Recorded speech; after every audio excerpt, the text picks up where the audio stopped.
on the way to airport going to Taiwan. So pagdating mo, hanapin mo din to kung may flight ka na ba. Tapos, babayad ka ng tax. Diyan din sa gilid, pwede kang magtimbang ng mga gamit mo.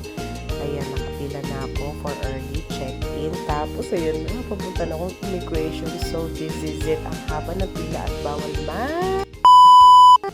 video. Nakapasok na nga pala ako dyan, thank God, at hindi masyadong mahigpit yung IO sa akin. Basta maging totoo lang kayo, no?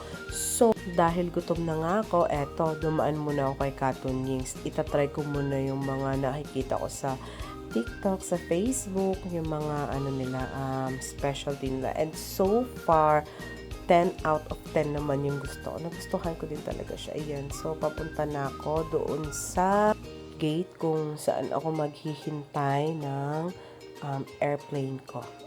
Tapos, ayan na, departure time, boarding.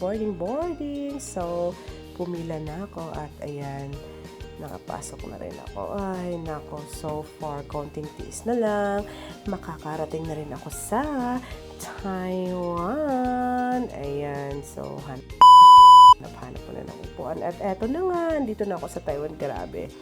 Hallway pa lang nila papuntang immigration. Ay nako, nagpapakitang gilas na, ayan. And so cute.